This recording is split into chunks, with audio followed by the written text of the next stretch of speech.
आपने एलियंस के बारे में तो ज़रूर सुना होगा कि वह कहीं दूर ब्रह्मांड में रहते हैं, पर क्या कभी आपने ये सोचा है कि वो यहाँ पहले से पृथ्वी पर हैं और हमारी तरह ही रहते हैं।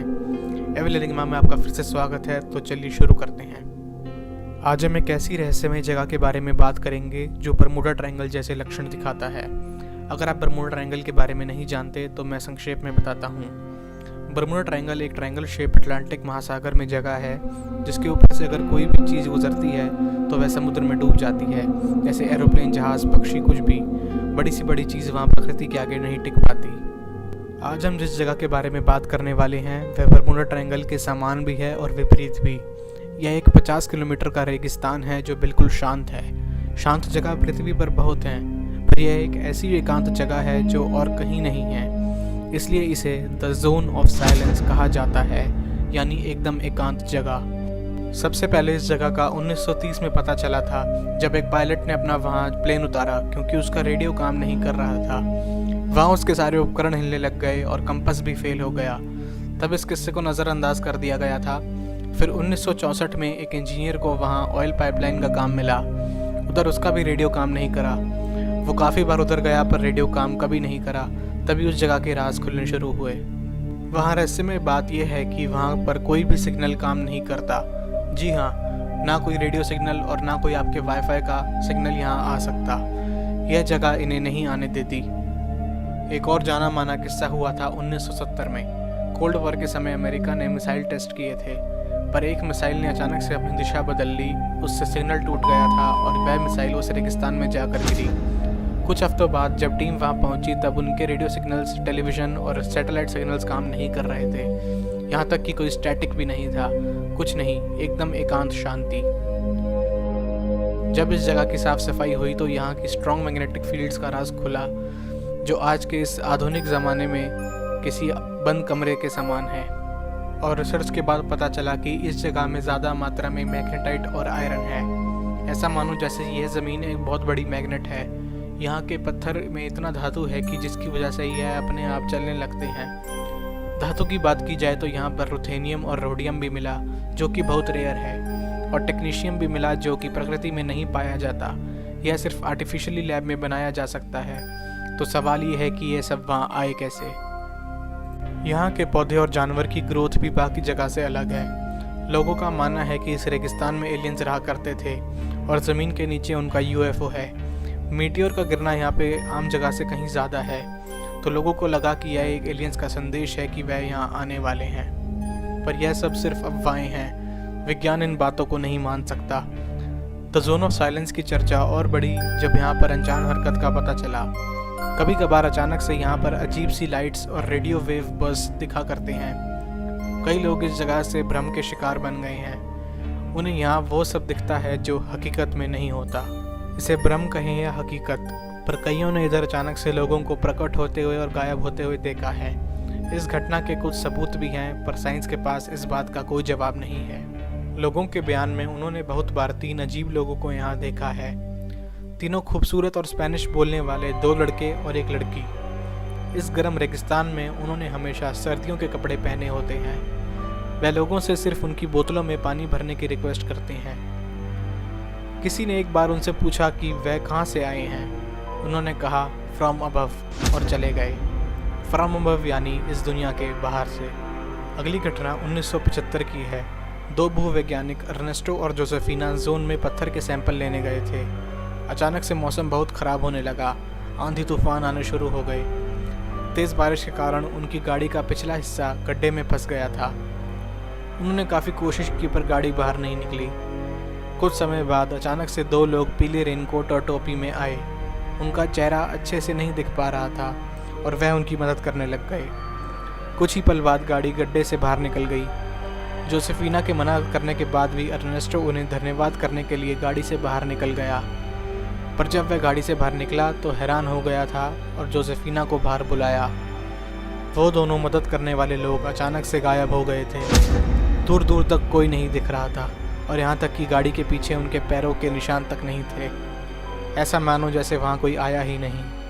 अर्नेस्टो और जोसेफिना के लिए यह भगवान का कोई रूप हो या एलियन हो, पर जो उन्होंने देखा वह किसी चमत्कार से कम नहीं। तो चलिए अब बात करते हैं यूएफओ की।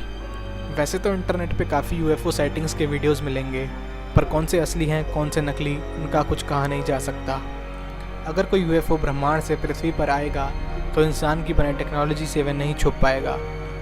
अब तक स्पेस ऑर्गेनाइजेशंस को यूएफओ की एग्जिस्टेंस का कोई सबूत नहीं मिल पाया है, पर अब जो मैं आपको बताने वाला हूँ ये यूएफओ की हिस्ट्री में सबसे रहस्यमयी घटना है।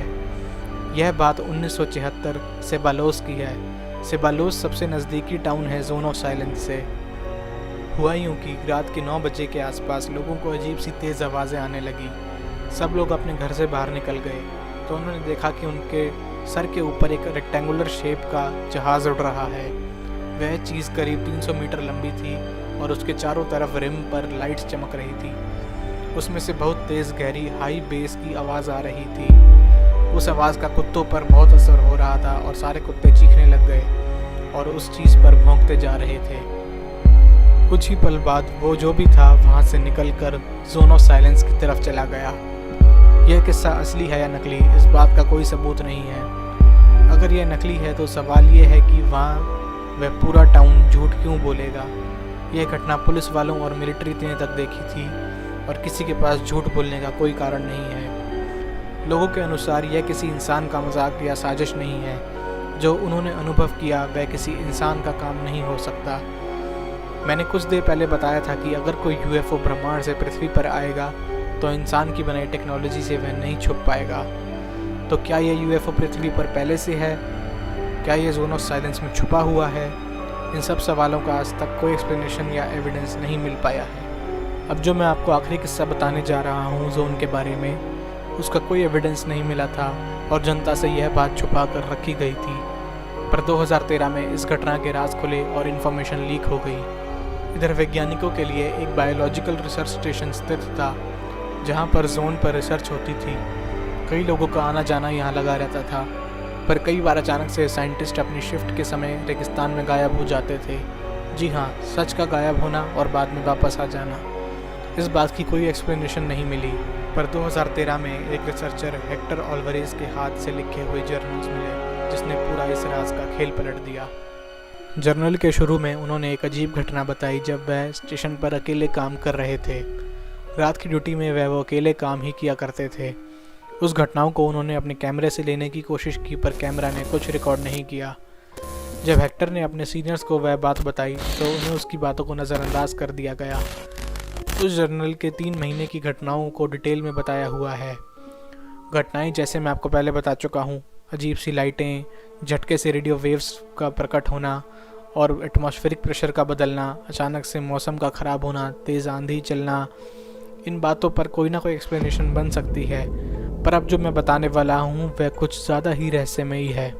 तो जर्नल में आगे बढ़ते हैं। हेक्टर ने एक रात नोटिस करा कि बिल्डिंग का पेंट कहीं जगह फीका पड़ गया है, अंदर बाहर दोनों जगह, और वो पेंट अनइवन ट्रायंगल शेप में दिखता था। ड्यूटी के समय आसमान में अजीब से चमकते हुए ट्रायंगल दिखते थे। इस ट्रायंगल के वही गुण थे जो सेबालोस के लोगों ने उड़ती हुई चीज़ के देखे थे। इस ट्रायंगल से भी वही भारी आवाज़ें और तेज़ हवा के झोंके आते थे और कुछ मिनटों बाद ही अचानक से गायब हो जाता था। कभी भी अचानक से प्रकट हो जाना और गायब हो जाना, इसका कोई पैटर्न नहीं मिला। पर हेक्टर का मानना था कि कोई ना कोई पैटर्न ज़रूर है और वह नहीं ढूंढ पा रहा था। यह अगला जर्नल का आखिरी हिस्सा कुछ हॉन्टेड हरकत से कम नहीं। एक दिन स्टेशन के सारे कंप्यूटर्स के स्पीकर फुल वॉल्यूम में टूटी फूटी नॉइस निकालने लगे जबकि सारे कंप्यूटर्स बंद थे। स्पीकर को कंप्यूटर से निकालने के बाद भी वह आवाज़ें बंद नहीं हुई। ऐसा लग रहा था कि स्पीकर्स ने कोई ऐसी फ्रीक्वेंसी और एनर्जी पकड़ ली जिसके कारण ये सब हुआ था। यह कुछ पैरानॉर्मल एक्टिविटी से कम नहीं। अगले दिन काफ़ी कंप्यूटर्स स्टार्ट नहीं हुए। टेक्नीशियन को बुलाया तो पता चला कि कंप्यूटर्स के मदरबोर्ड और हार्ड ड्राइव्स तेज़ गर्मी की वजह से पिघल गए। बंद कंप्यूटर्स में ऐसा होना असंभव है। क्या ये सच में एलियंस का भेजा हुआ कोई सिग्नल था जिसने सब नष्ट कर दिया? इस सिग्नल की कोई पुष्टि नहीं है। अब 3 महीने बाद 15 मार्च 2013 को हेक्टर अपनी शिफ्ट के बाद गायब हो गए थे और अगले दिन स्टेशन पर नहीं आए। उनकी गाड़ी उधर रिसर्च स्टेशन में ही पार्क्ड थी। उनके गायब होने की खबर पुलिस को बता दी गई, पर पुलिस को हेक्टर के बारे में कुछ पता नहीं चला। पर उनके गायब होने के अगले दिन सुबह वहीं बिल्डिंग की दीवारों पे ट्रायंगल शेप में पेंट फीका पड़ गया था और उसमें से रेडिएशंस निकल रही थी। जांच होने के बाद पता चला कि दीवार पर भारी मात्रा में टेक्नीशियम आइसोटोप्स मिले हैं। जी हाँ, वही आर्टिफिशियल रेडियो एक्टिव एलिमेंट जो जोन के अंदर से मिला था। इन सब घटनाओं से संबंधित जानकारी को जनता से सीक्रेट रखा गया और सबूत की कमी के कारण यह केस बंद कर दिया गया था। अब यह वर्ल्ड की अनसॉल्व्ड अननोन मिस्ट्रीज़ में से एक है, पर अभी भी वहाँ के कुछ स्टाफ पड़ोस के रहने वाले लोगों का मानना है कि यह एलियंस का काम है और एलियन जोन में छुपे हुए हैं। जोन में बहुत रेयर एलिमेंट्स का मिलना, सिग्नल ना आना, आसमान में यूएफओ, पानी मांगने वाले लोग, मदद करके गायब हो जाने वाले लोग, अजीब सिग्नल्स का मिलना, लोगों का गायब हो जाना और प्रकट होना, अचानक से मौसम ख़राब होना, एटमॉस्फेरिक प्रेशर में बदलाव, ट्रायंगल शेप का राज इत्यादि। क्या ये सब प्रकृति का काम है, किसी इंसान की साजिश है, कोई पैरानॉर्मल एक्टिविटी है या फिर एलियंस का इनमें हाथ है? यह हम आप पे छोड़ते हैं। हमें कमेंट्स में अपनी राय ज़रूर बताएं। पार्ट 2 में हम इस मिस्ट्री की और इन डेप्थ एक्सप्लेनेशन में जाएंगे और घटनाओं के नतीजे निकालने की कोशिश करेंगे। और भी संसार के गहरे राज जानने के लिए इस चैनल को सब्सक्राइब करें।